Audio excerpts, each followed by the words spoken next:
We're on a motorcycle, me and Willie, riding past 5 miles of backed up traffic. People hollering, car doors opening in front of us, flags waving, girls leaning off of pickup trucks and frisbees flying. A different song from each radio as we zip along the shoulder.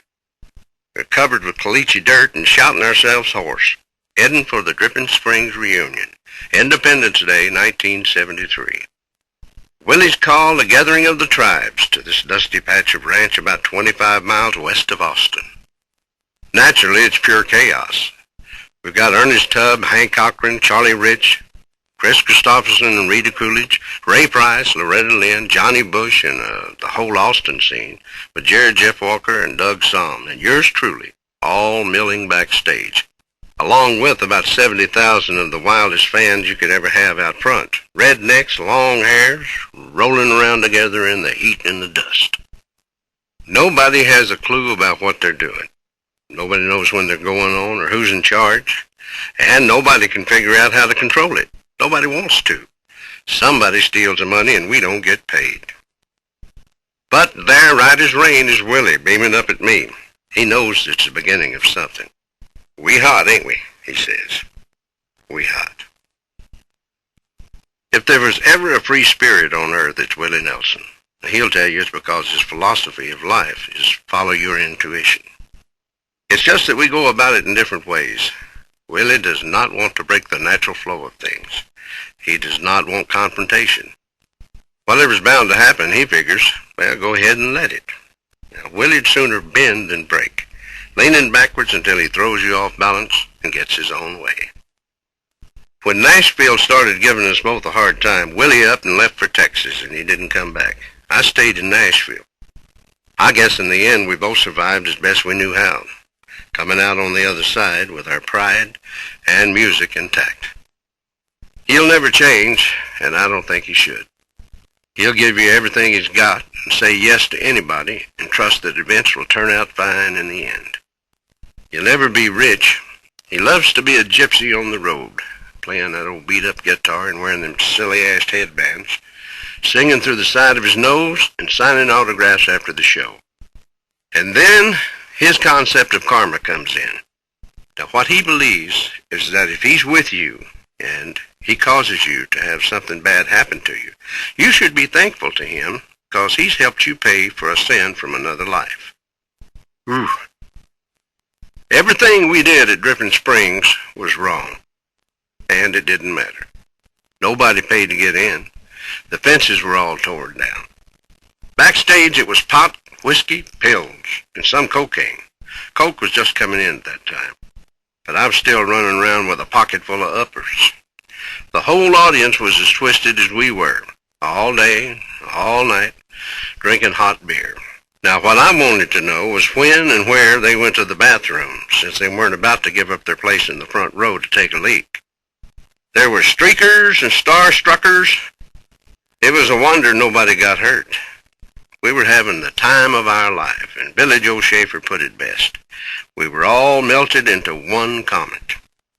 All we could do was grab it by the tail and hang on for dear life. Suddenly, we didn't need Nashville. They needed us. Country was much stronger, had more depth and soul than it was given credit. In a bid to become respectable, country music had been shying away from its rural past, its birthright, in the honky-tonks and skull orchards. All of us had grown up and learned our crafts in the honky-tonks, and you can get out and dance and yell and scream, hoop and holler, and nobody says a damn thing about it. Hit the biggest clunker in the world and it's okay. At least you tried. The honky-tonk might be low class and low rent, but that means that you have to get even lower down with your music. Cut it to the bone. Make sure you don't waste a note. You're honing everything. I developed my whole style of performing in the honky-tonks. Now, you have to learn a lot of songs, paying your dues 6 nights a week, 4 hours a night, and 2 more after hours on the weekend. I'd get bored and I'd start changing the tunes and moving the rhythms around, improvising the phrasing and stretching my boundaries, putting the music out and having it come back. If it just goes one way and lays in the audience, then you haven't reached them. If you get it back amplified, then you become one with the crowd. When I learned to do that, I never forgot. The spirit of Dripping Springs was taking over country music. Sales of Willie's, Chris's, and my albums were skyrocketing. And we were invading the pages of mainstream rock magazines like Rolling Stone, which discovered Willie's Austin scene. We could feel the undercurrent of the media shaking the ground beneath our feet, like a distant rumbling that signals the onset of an earthquake. On January the 12th, in the bicentennial year of 1976, RCA released Wanted the Outlaws. It was a compilation of mostly previously released tracks, starring myself, Willie, Jesse, and Tom Paul. The cover was pure Old West, Dodge City and Tombstone. Now, we weren't just playing bad guys. We took our stand outside the country music rules, its set ways, locking the door on its own jail cell. We looked like tramps, Willie in his overalls and me with my hair slicked back and Levi's, fringe sprouting out of our cheeks and chins. Don't fuck with me was what we were trying to say. Now, we knew we were good. We loved the energy of rock and roll, but rock had self-destructed, and country had gone syrupy.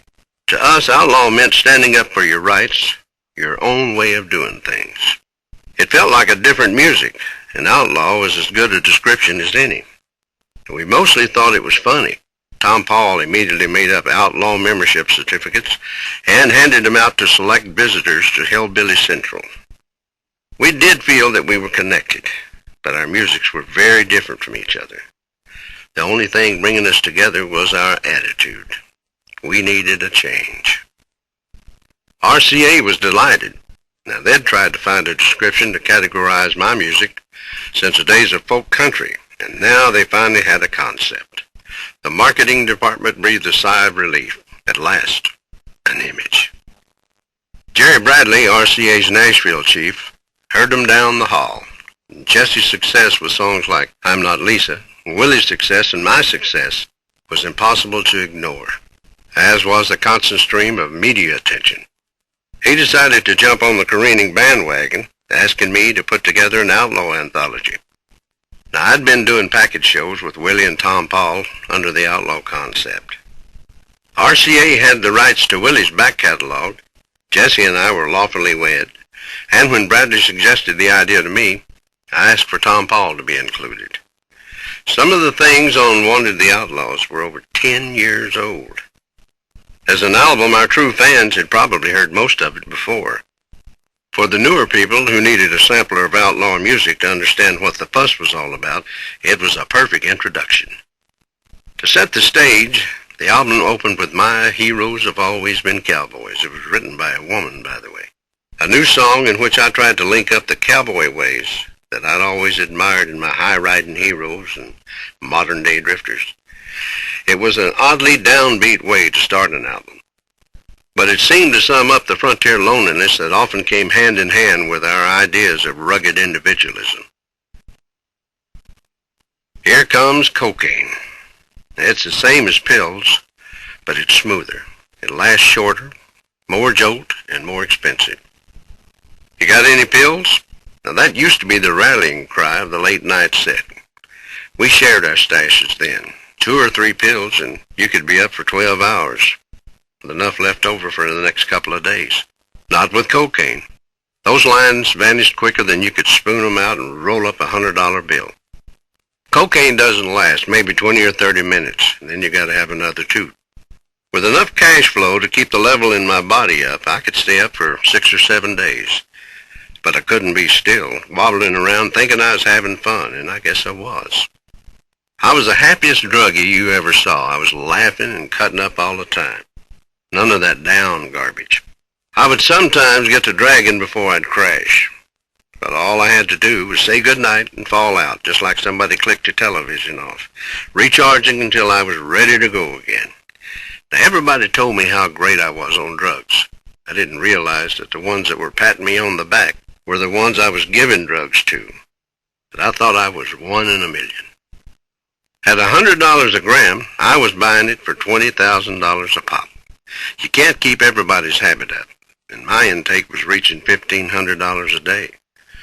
I would snort half a gram in one side of my nose and half a gram in the other, shotgunning it. The tops of most people's heads might have come off if they'd done that. I must have had the constitution of 10 men. I was having a great time. Now, I don't say that to advocate drugs at all. I think drugs are killers. Ultimately, they ruin your life, and especially the lives of people who love you. You could look at me and see that there was something not right. All my friends were doing the same thing. I never tried to hide it. Maybe that's why the feds wanted to get me. I really don't know. They could have had me a lot of times before. They knew it, and I knew it too. We rode around with our high beams on, 3 buses and 2 trucks. We might as well have had flashing lights on top of the whole convoy, letting the whole world know that we did drugs. We take drugs. We buy drugs. We have drugs. We don't sell drugs, but we sure eat them. It was obvious. I don't think they wanted to bust me, at least in Nashville. Finally, on August the 24th, 1977, I guess they decided they had to. On Wednesday night, August the 24th, 1977, I was adding harmony to a Hank Williams Jr. song. 2 girls from my office opened the door to the control room and came in. One of them handed me a package from Neil's office sent via the World Courier Incorporated. I had an inkling of what it might be. I stuck the package under my arm and I walked into the studio area, setting the package down on a music stand in front of my microphone. I opened the wrapping. Inside I found a second package. I cracked that open and I took a quick peek, long enough to assure myself that it contained packs of cocaine. I put it on the music stand and tucked my headphones back over my ears. But instead of music coming over the phones, I heard a crowd of people. There was this voice saying, "We followed a package that came in here. We're from the Federal Drug Enforcement Agency. What happened to the package the girls just delivered?" Richie was running the session. I looked into the control room and I could see him staring off to the side, out of view of the double-glass window. He had his hand on the talkback button, letting me hear everything that was going on. They had the girls. Laura, my secretary, was crying. They were probably both scared half to death. "There's a package here with contraband inside it," I listened to them saying. And then I realized that they didn't know I was hearing them. I grabbed the package from the music stand and I threw it away behind me. And I couldn't make that shot again in a million years. It slid under a baseboard by the wall, just as pretty as you please. I knew that probably wouldn't be good enough to fool them forever, but it would work for now. They told Richie that they wanted to see Waylon Jennings. "We're recording," Richie told him. "This is a closed session. You have a warrant?" "Yes," one of them answered. "We have a warrant for Waylon Jennings' arrest." I followed what was going down, but I wasn't about to let them know that. "Turn the music on," I hollered, and Richie turned and started running the tape, just as cool and professional as he could be under the circumstances. I acted like there was nothing unusual. They were standing there looking through the plate glass window at me, but they didn't know what to do. Richie hit play and record, and the tape started turning. I did the harmony. It was a good take, and that was the harmony that we used on the record. Still, by the end of it, I was a little pissed off at the way that they'd come barging in there. You would have thought I was Al Capone or something. I finished the singing, and then I came into the control room. I didn't pay them any mind. I just looked straight at Richie and said, "Play it back and turn it up." They were still rooted there, looking uncertain. No matter what crime you commit, it must be an unwritten law that you never mess with a recording session. The music was going 90 miles an hour, and Richie had it cranked. He turned to me like he was talking about some flat note in the second verse. "Do you know what's going on?" he asked. "Hell yes, I know what's happening," I answered. They couldn't hear him or me. "We're pointing at the speaker like we're going to drop the last chorus because I rushed the phrasing." Richie said, "Well, I'm taking this one." "You ain't taking shit," I told him. Sometimes I thought Richie might have leapt in front of a freight train for me. "Just be calm and don't let them son of a bitches scare you." And really, if there was anyone nervous, it was the DEA agents. The music stopped and one of them stepped up and said, "Could we speak to you for a minute?" I nodded. He took out 2 warrants, one for possession of cocaine and the other for conspiracy with further intent to distribute. I took some time to look them over. It's not every day you get to see how a real outlaw feels. After a while, I handed them back. "I don't know," I shrugged, "but you said possession, and I don't see anything around here, do you?" "We know it's here," he said. "Well, if it is here," I said slowly, turning over my palms and playing my part to the fullest. finding it might be a problem. That wasn't their only problem, as it turned out. They had been so sure of the package's final stop that they had only gotten a search warrant for my office. Now, they didn't have any legal right to tear apart the studio. "Unless you allow us to search here, we can't," they admitted, a little embarrassed. "We'll have to go get another warrant. But we're not here to arrest you, and we're not going to bring the press with us or anything." That was a nice touch, but I wasn't falling for it. I told them that we had to ensure that everything was legal, and they had to have a proper search warrant. In the meantime, if they didn't mind, we were going to go ahead with what we were doing. I know you guys have got your job to do, so do your job. But so do we. Now, we're all for that as long as you stay in this control room. If you go out into the studio, those microphones and the equipment cost millions of dollars. You have no business being out there to begin with. So until you have a search warrant, don't leave this room. So since they had no choice, they stayed put. I did another vocal, and Richie came out into the studio on the excuse that he had to adjust my microphone. He made sure to turn it off before he came out there. "Where is that shit?" he asked. I said, "It's over there." I motioned my eyes toward the baseboard behind the vocal booth. He moved a few baffles around and grabbed the outer package. He invented some pretext to take it way down in the basement. He got rid of it in a crawl space just under the stairs, right for the package containing the coke. They would have followed us to the bathroom. They were starting to get a little bit suspicious about all the movement. We needed a diversion. George Labe, who had introduced us to Neil Reshin, came in the studio about this time, and he was ranting and raving. He worked for us, and I started chewing his ass out, telling him, "George, goddammit, settle down." Now, everyone was watching me give him the business, shouting back and forth across the room. As I held their attention, Richie snuck into the toilet and gave it a good flush. When he heard that water going down the commode, the DEA guy flinched. "Waylon, where is that stuff?" I said, "If it was ever here, it's gone now." And he knew it. Richie came out grinning and drying his hands off. They never did find anything, but sometimes people just see what they're programmed to see. When I returned to the studio the next morning, there, plain as the sun, was one of those cocaine vials lying right next to my stool. It was touch and go for about 3 or 4 days. They had found a couple of plastic bags in the trash can to the left of the toilet, which had a cocaine presence. I was clean. Still, it really didn't matter. They'd showed their hand, and they couldn't back down, nor could I. When you see yourself spread across the front pages, Waylon Jennings arrested for possession of cocaine, it gets to you a little bit. I was feeling hunted like an animal. I wouldn't go home. I checked into a hotel, and they parked agents in rooms on both sides of me. It was a media-feeding frenzy, like sharks smelling blood in the water. I couldn't go anywhere without a swarm of reporters clustering around me. There was still no evidence. As wild in the streets as I'd been, they couldn't dig up any additional dirt on me. Hal Hardin was the federal district attorney who was given the job of prosecuting me, and he called all of my friends and tried to scare them. Finally, he had to admit that he couldn't find anybody to say anything bad about me.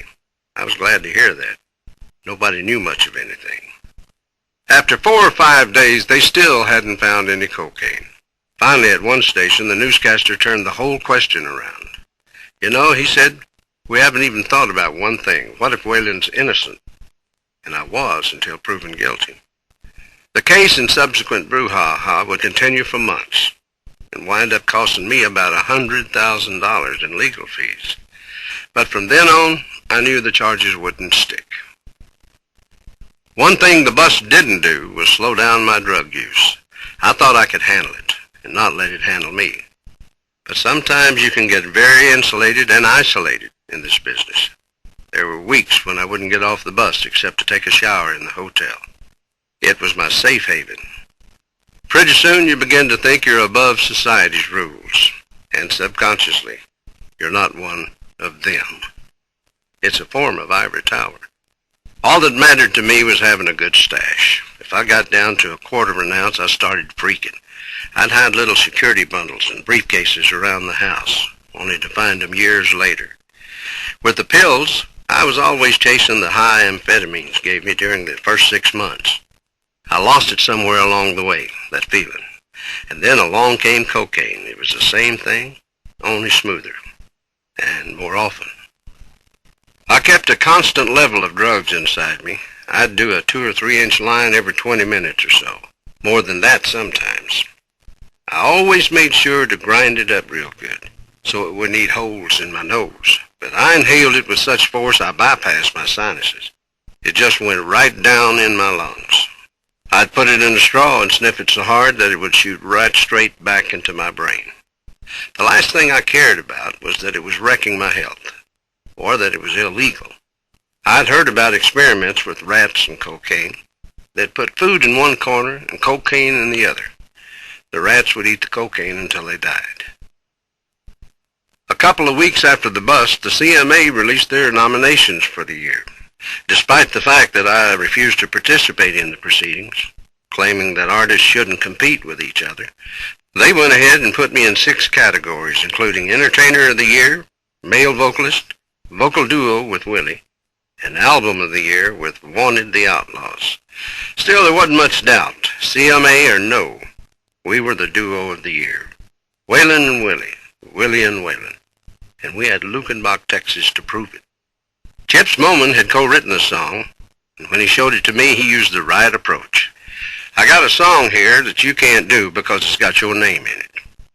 Now, I knew it was a hit song, even though I didn't like it, and still don't. It reminded me too much of Good Time Charlie's Got the Blues. It had that laid-back rhythm that I wanted to keep rushing. Now, I've never seen Lukenbach, neither has Chips or Bobby Emmons, who wrote it with Chips. An hour's drive west of Austin, Lukenbach was mostly owned by Hondo Crouch.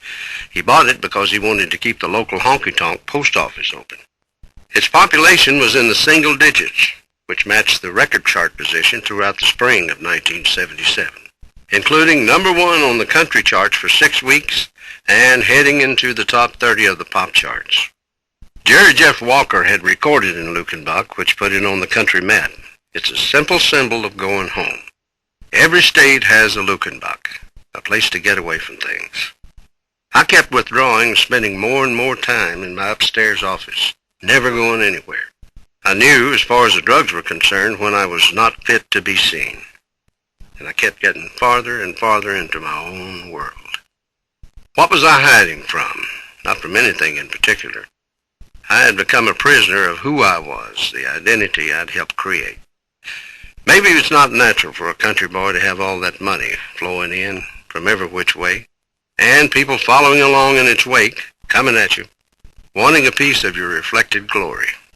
Maybe I felt deep down inside that I didn't deserve it. And maybe it was the cocaine, which had taken on a life of its own. I was so addicted that I would get up in the middle of a sound sleep and go to the bathroom, 3 o'clock in the morning, do a toot. I was hooked as much on the taste of cocaine, the sting in my nose and throat when I'd snort it, as I was to the high. I'd stay up a little while, smoke a cigarette, and then go back to bed. The more things got insane around us, the more focused was our playing on stage. It was a great band we had then, and everybody took a verse on The Weight, except Richie and Mooney, who didn't sing.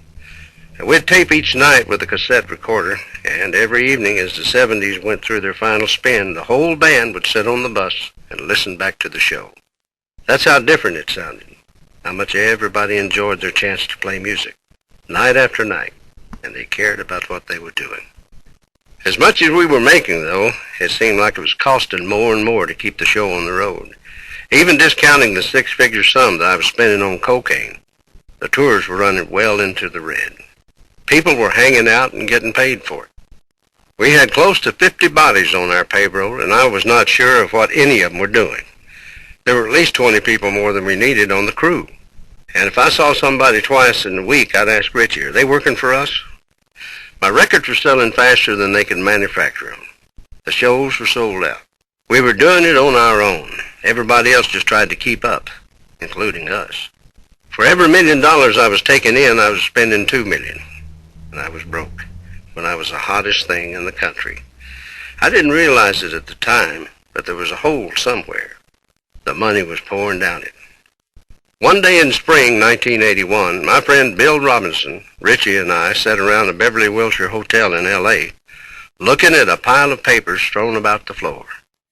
My cash flow had dried up. I owed more than $2 million. The bank had stopped my account because I was $860,000 overdrawn.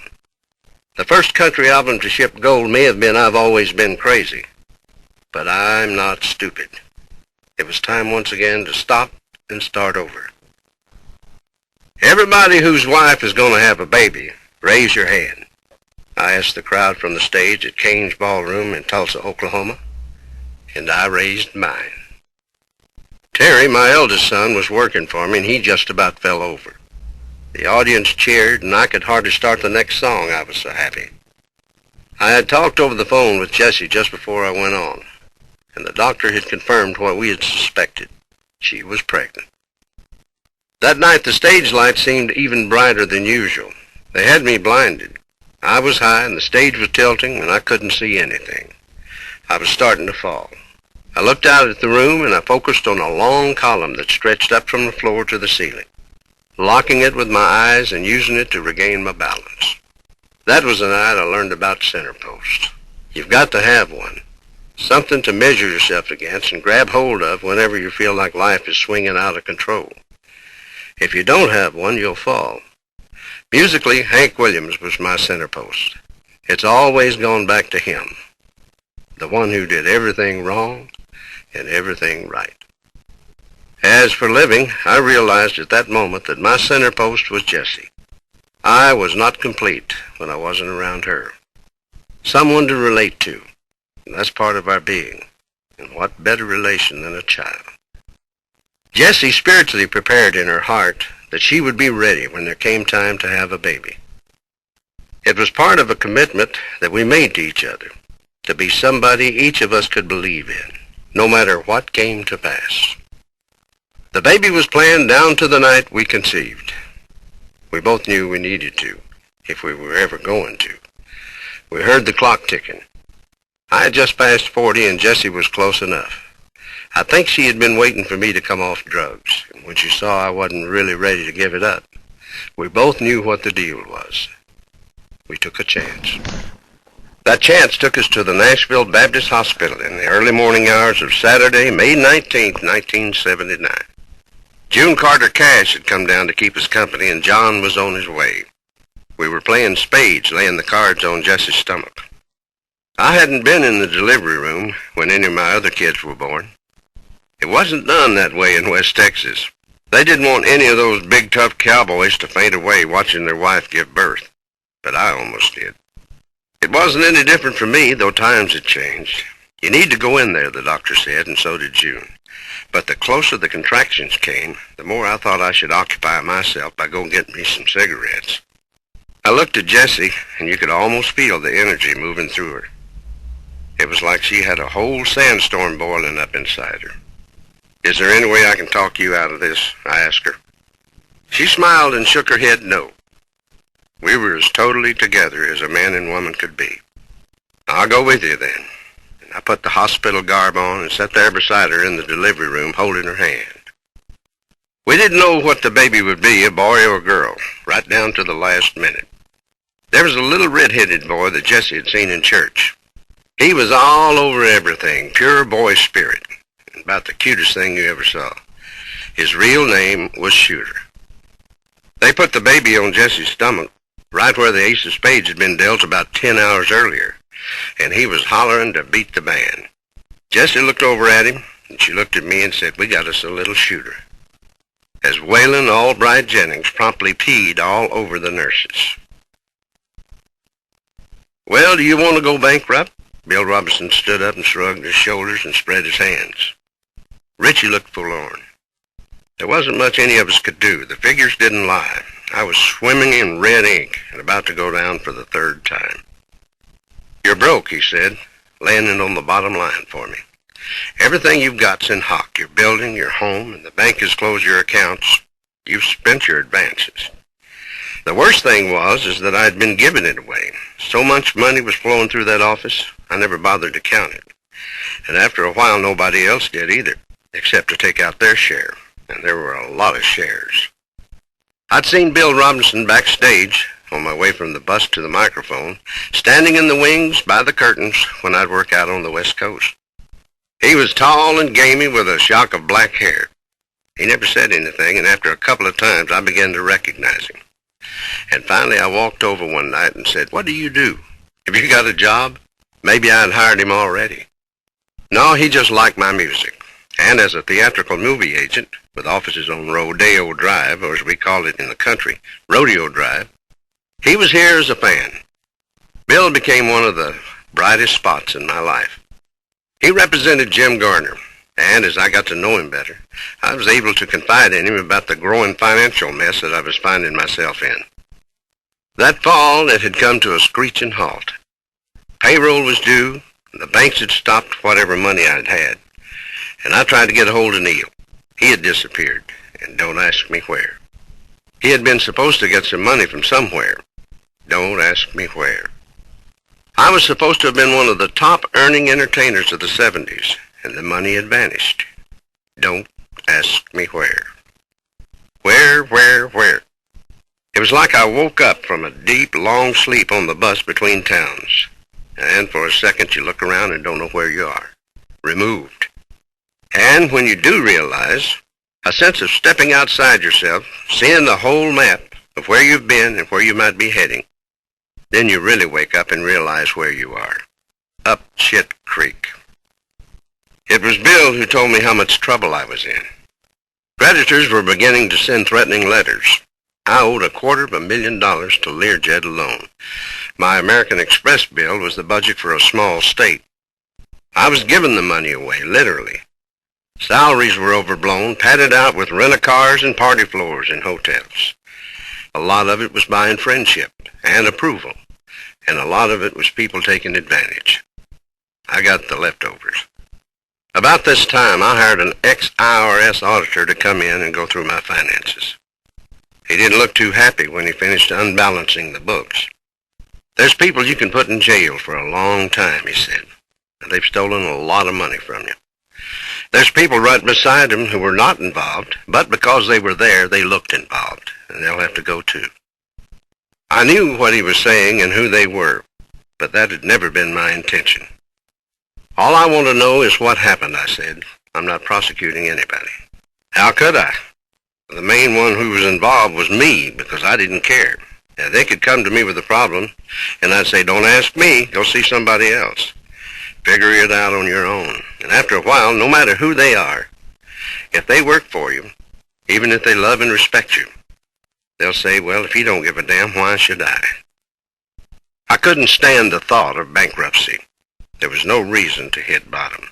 I still had my drawing power. I could sing, play guitar, and lead a band, and write songs. I could work anywhere. "Hell no," I told Bill and Richie in that October 1981. "I won't go bankrupt. I have to find the hole and plug it, and then I can go make the money to pay it off." I shut it down. The office on 17th, a gala touring, and too many pals. Mary Lou Hyatt and Terry Lawrence, who came to work for me for 8 days and stayed 8 years, took what was left of the business affairs and moved it into the attic of Mary Lou's home. We couldn't afford to keep the office running. Besides, all the people that were coming to the door and knocking were people who had papers telling me I was being sued. We needed a place to figure out what was happening. Mary Lou had worked her way up through my organization. She had started in booking, overseeing our agency contracts and writers for our in-house agency, Utopia. She untangled the fan club and made sure that the newsletters and 800 telephone line were kept open, advising where and when we were playing. One day, all of these boxes arrived at the office. It was the papers of my music publishing company, Barron. Mary Lou took over the day-to-day running of Barron, which had Jesse's songs like "I'm Not Lisa" and "Storms Never Last," and hits of mine like "Are You Sure Hank Done It This Way." She understood the copyright law and publishing administration, and she took over issuing licenses and sub-publishing agreements and general clearances. I owed more than $2.5 million. Almost 80% of the creditors could have been paid off with $5,000. The bills that had been let go were so small. Some of them only amounted to $15 or $20 apiece. Everyone knew that we were fixing to go through hard times. Mary Lou contacted all the creditors and set up payment schedules. She gave me the option of working off the debt within a year or 2 years. I decided to go for the year plan. I immediately left for Las Vegas, where I could make $250,000 a week. I was determined not to let this one beat me down. The newly trimmed version of the Waylon Jennings Traveling Carnival Show hit the road. Slowly, show by show, and month by month, I put money aside for the debt. We kept out on the road during 1982, playing state fairs and honky-tonks and anywhere they'd have us. It was a vicious schedule, but we knew we had to work so many dates in order to meet the payment plans. Finally, a week before Thanksgiving, Mary Lou gathered the books and moved back into the office on 17th. It had taken a year to straighten things out, but everyone had been paid back. I was lucky. Sometimes you're in debt so far that you never have a chance to come out of it. I learned a lot of lessons and was helped by the fact that I could still work. Most country artists have been broke sometime in their career. I wasn't any different. You're out on the road, packing the places, the people are screaming, and you surely think everything's okay. It's hard for an artist to remain creative and still keep on top of the business. If you're too concerned with assets and liabilities, when are you going to write songs? Still, if you learn your lessons in the right place in your life, you just might profit from them. Ain't that right, Willie? The Widow's Walk is a four-sided rooftop balcony perched on top of an old southern house. In the Civil War, wives would go up there and wait, watching to catch a glimpse of the soldiers coming back from the front, their man hopefully returning from battle. For nearly 15 years, Jessie had kept that vigil. Jessie's was a forgiving heart.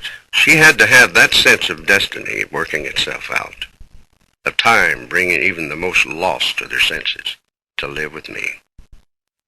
It was past the point of husband and wife. She wasn't just trying to keep our marriage together. She was trying to keep me alive. The only normal thing about me was my home. I'd come in, my hair plastered all over my forehead, dripping wet with sweat, never without a cigarette. Haven't been up for days, and she'd trick me into going to sleep. She'd rub my feet, and I'd pass out on the living room couch. Sometimes I'd sleep for 10 minutes, sometimes for 2 days. She never gave up, and she didn't try to tell me what to do, but she didn't need to. I knew how I felt at home. I resented it because it felt normal and orderly. I felt unclean, like I shouldn't sit on the furniture. I might get it dirty, like I knew I was wrong. Jessie knew better than to give me ultimatums. She always wanted me to get off drugs because I wanted to, and not because she told me I had to. Someday, she thought, but she never told me outright to quit. It was hard for her to wait, but she knew in her spirit that the time would come when I would quit. Through her faith, she had a vision that I would be clean in 8 years, which meant that she started asking for my deliverance somewhere around 1976. Lord, her prayer used to go, watch over old Waylon, 'cause he's so dumb.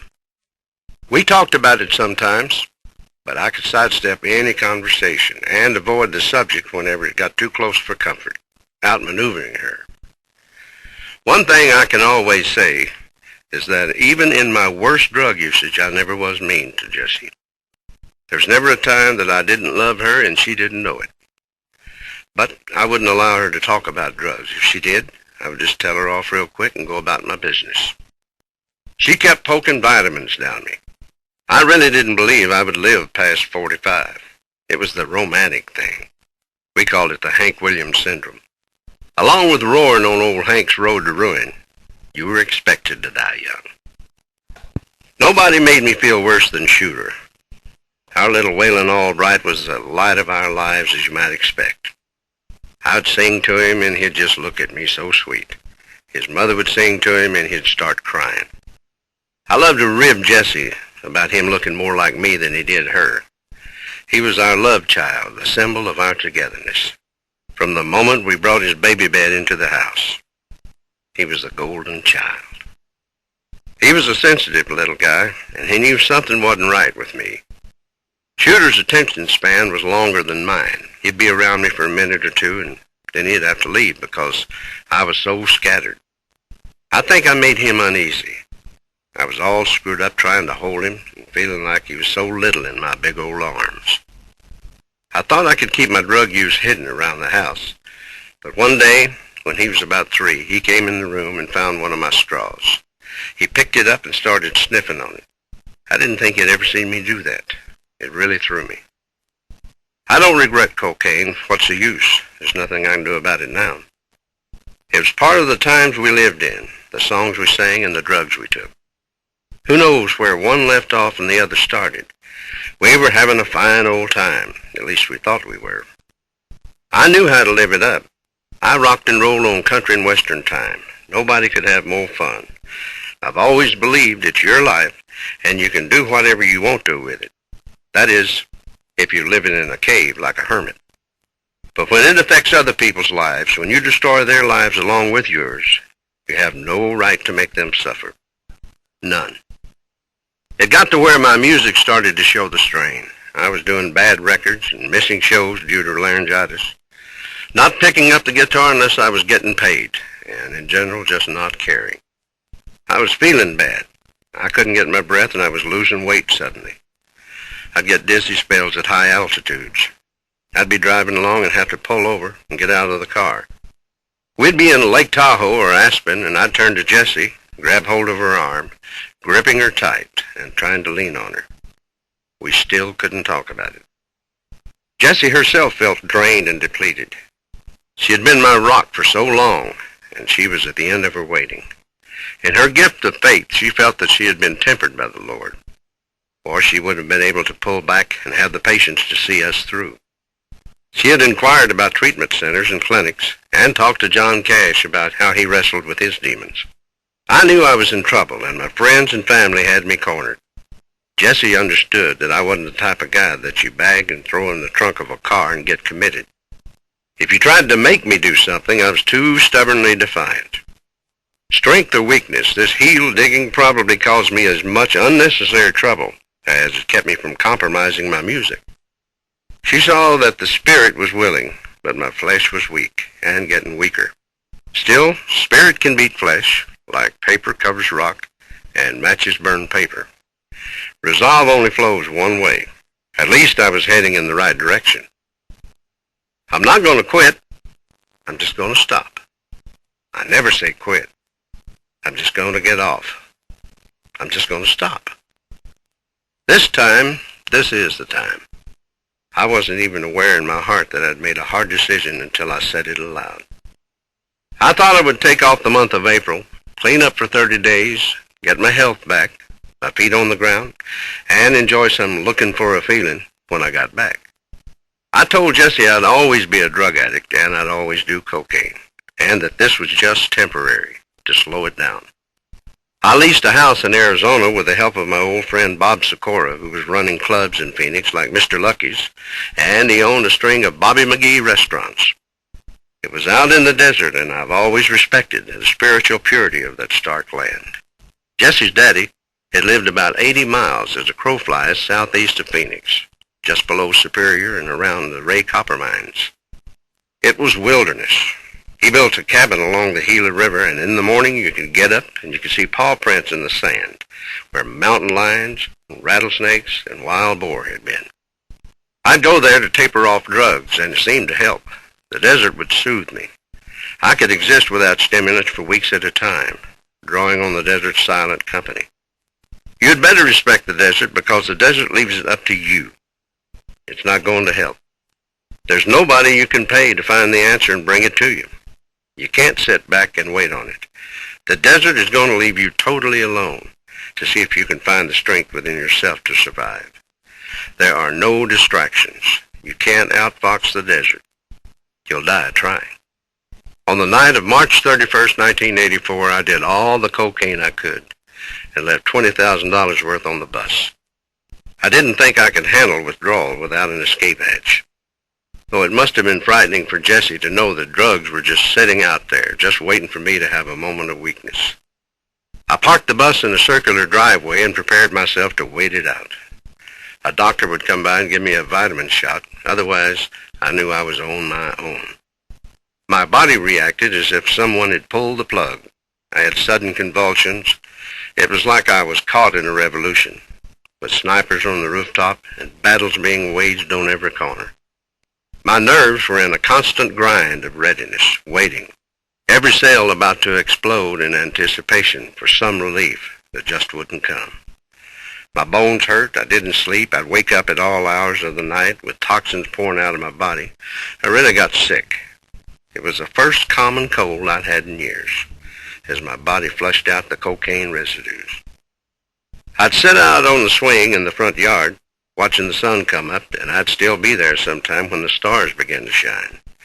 As my mind started to clear, I got to seeing the look on Jessie's face. It was helpless and hopeless. She was really sad watching me go between life and death and unable to do more than just watch me go through it. I realized then what I was doing to her, that it wasn't just me that was under the influence of cocaine. And then I looked around at everybody around me who cared anything about me, and basically, that same look was on their face. For 2 or 3 weeks, I learned how to feel my emotions again. When you're normal, you can give as well as receive, but on drugs, it's all inward, and you never let it out. I woke up one morning toward the end, and Jessie was sitting there by the end of the bed. I'd only been asleep about 10 minutes. "Jessie, my spirit's dying, and there's nothing I can do about it." There wasn't anything she could do but wait, pray in her fashion, and let me know that she was holding on fast, right by my side. I couldn't have done it without Jessie. She is the most giving person I've ever met, and any time that I felt like I just couldn't stand it further, she let me know by her gentle presence what was waiting for me on life's other shore.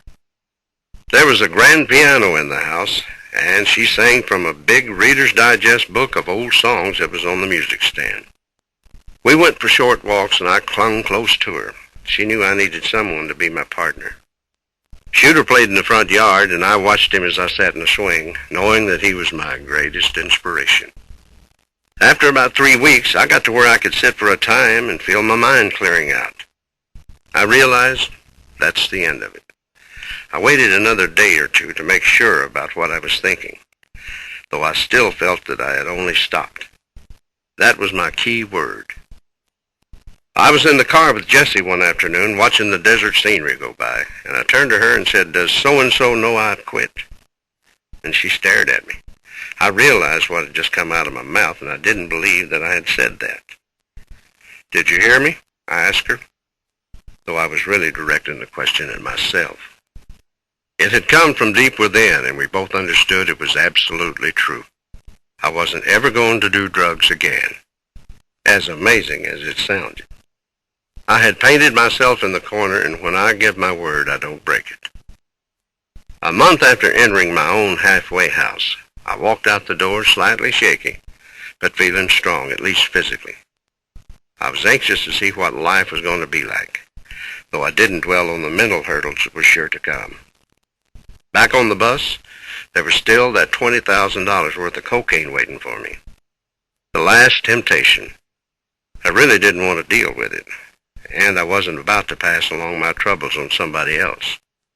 I was worried that we might have a wreck and it would be found, and they would try to bust me, not knowing I had quit. I went in the back, unearthed the briefcase with the coke, and took it to the front of the bus. I handed it to Jessie. I said, "You of all people deserve to do whatever you want to with this." She went to the bathroom and poured it in the bowl, hollering hallelujah. She was the happiest little girl in the world, and I was a pretty happy old boy. Every once in a while, to this day, I'll run into one of my hidden stashes, a vial tucked in a corner of an old suitcase, or an inch of cocaine buried in the bottom of a boot bag. Even now, my first instinct is to pick up a straw and snort it. The temptation does go away, although when it comes, I don't ignore it, and I don't get mad at myself for thinking it. I'll say, "Man, it would be great to get high just once." Jessie's heard me say that a number of times. She knows what I'm doing. It's on my mind, and I'm spitting it out. It lasts about 30 seconds, and then I go on with my life. I was sitting with Shooter in a restaurant booth. He was on the inside. He got out his coloring book, and he was all of about 5 years old. He put his left arm through my right, and we sat there for about an hour while he colored. Now, Shooter had never done that before. I'd never been able to sit still for that long with him. I wasn't about to move my arm. It took me 8 years to find my way back from drugs, to rediscover the creative tension in my music, the sweet spot balance between rhythm and melody where the song generates its own momentum, and all you can do is express it. 8 years to be able to write a song. 8 years to be on stage and not feel that I was boring people sick. 8 years to figure out who I was again, to get over it. 8 long years. Now, that's not to say that the work I did during that time didn't have any value. I made some good, decent records, and I always sang from the heart. I hit better notes now that I wasn't plagued by laryngitis. I played on the beat instead of ahead of it. Probably only I noticed that instead of pushing myself, I was being pulled along by my own legend and the skills that I'd learned in a lifetime of performing. Even stars have stars. Now, I'll be the first one to start leaving when you start talking about legends. I'm really not comfortable with that. But that doesn't mean I don't have legends of my own that can turn my knees to jelly and my mouth into a silly grin. Ernest Tubb always called me son. That meant he liked me. I sang on an album of his once, though he wasn't there. They had his voice on the tape, and at the part where I was supposed to come in, he'd say, "Aw, sing it, Waylon." I melted. I got so taken listening to him say my name that I forgot to open my mouth. It made me feel like I was a kid again in the back room of Grandpa's cafe, squeaking along to the jukebox and holding my broomstick for dear life. Ernest Tubb was my hero. He wasn't my role model. He drank pretty good and probably had his faults. But I don't think entertainers are cut out to be role models. I have a hard enough time being a role model for my child. Your kids shouldn't have to look up to me. They should be looking up to you, their parents. Now, don't put the responsibility on me, though I would never do anything mean or dishonorable in front of a kid. I have all the respect in the world for young minds and open honesty. A hero is when you feel honored to have been in their presence, to have crossed their path. When Hazel Smith brought Bill Monroe over to the Honky Tonk Heroes session as a surprise, I tried to be calm, but I felt my hands sweating and I was shaking. My dad had Bill Monroe's picture on the wall at home. In our house, it was the flag, the Bible, Bill Monroe. Sometimes Bill Monroe was first. I think of that whenever I'm asked for an autograph. You get it back, seeing yourself in other people's eyes. Tom Paul and I set up a booth at the Fanfare one year. That's the annual Nashville meet and greet for the hardcore country fans. It would have been better if we just played and jawed, and people watched us. But instead, we decided to sign autographs. A little blind girl walked up to me. "Is it really you?" she asked. "Yes, it's me." "Can I touch you?" And she reached up and took hold of my hands. She held them real tight. Then she put her fingers up to my face, tracing its outline. Her own face was showing me every feeling she's having, the realization and the wonder and the joy combined. From her blind eyes, she saw me. Tears were sliding down her cheeks and mine. At this point, I've given up everything but oxygen.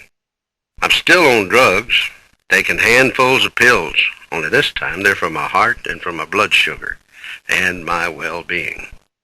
Now, I'd be lying if I said that I didn't miss the wild old days. Sometimes I hear the wind and I wish I was crazy again. I sent that song of Bob McDill's to John Cash once. He was on the straight and narrow and I was still messed up. We wound up recording it as a duet, which seemed fitting. It can get rough keeping on the straight and narrow, especially when you're trying everything that you can do to stay alive. My hands hurt, and even though they operated on them, they can still get so numb that I can't even feel the guitar. I get dizzy spells and lightheadedness. Maybe it's from riding on the bus or taking too much medicine. Some of these things might have been affecting me when I was on drugs, and I just didn't know it.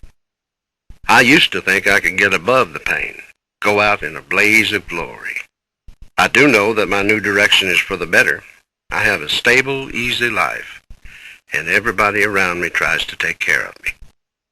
I haven't slowed down. I'm not sure I even know what the word would mean. I keep thinking about leaving the road, but I never do. It's a cycle. Once when I was ready to quit, I went out one more time to do a show, and I got that instant feedback and appreciation, with people shouting and girls dancing, folks putting their babies on their shoulders. Well, I was back hooked again. I've always got a song I'm working on in my hip pocket, or an idea tucked away somewhere. Really done with your work in a lifetime, though sometimes other people are able to carry it on for you. The other day I went over to Emerald Studio in Nashville and cut a track of Buddy Holly's Learning the Game with Mark Knopfler of Dire Straits. It's one of the simplest songs that Buddy ever wrote. I saw him record it on a tape recorder in his living room right before we left on that final tour. I don't think it was finished. It's only one verse and a chorus, but the way Mark stretched it out made it seem complete and realized. Music gets passed along. Buddy taught me things about what he was doing. I picked out certain elements and made them my own. The same with Ernest Tubb or Carl Smith or Hank Williams. You never hear a piece of music the way the artist intended. You're hearing it through your ears and your own imagination. Now somewhere a kid is in a bedroom listening to one of my records, and maybe he's picking up on a chord progression or a vocal inflection that catches his fancy. He tries to learn it. He gets it almost right, and that almost is where you can find his personality, his creativity, his style, hers for that matter, or ours. All we need is the willpower and determination to see our vision through. Clayton Turner is a friend of mine who is a graphic artist. He's also a quadriplegic, and he draws by gripping the pencil in his mouth and painstakingly stroking each line just so. His pictures are large, and when he gets as far up as he can reach, he turns the picture over and works on it upside down. If art is the answer, what's the question? I get up early in the morning, and Jesse calls me a springer. My eyes open and I'm awake. Ideas that have been circulating in my subconscious come into life, and I have to do something about them. While the house is still asleep, I walk downstairs and out the back door. Tinkerbell, our large, long-haired cat with a pushed-in face and a little tongue sticking out, follows me outside. It's the end of March, and spring comes early in Nashville, and the trees are already budding. Out in back of the house is a small room that has a couple of guitars and a karaoke machine that I use for recording my songs as I think of them. Mostly, though, all I have with me is a piece of paper and a pencil. I think I get the most satisfaction out of writing a good song. I'm really in no hurry. Sometimes I'll carry an idea around with me for a year, not knowing what I'm trying to say, really, chewing on a line here and there, sure that the song itself will tell me what it means as it grows in my mind, 'cause songs don't lie. You can ride on that high for days, the idea emerging from the music you hear deep within. Now, you may have to strain to listen for it, pulling it toward your consciousness like a distant radio station through the static, trying not to get impatient and making it something more predictable when you can't tune it in as well as you want. I close my eyes and let it fill my heart, playing the music inside you. That's what a musician is.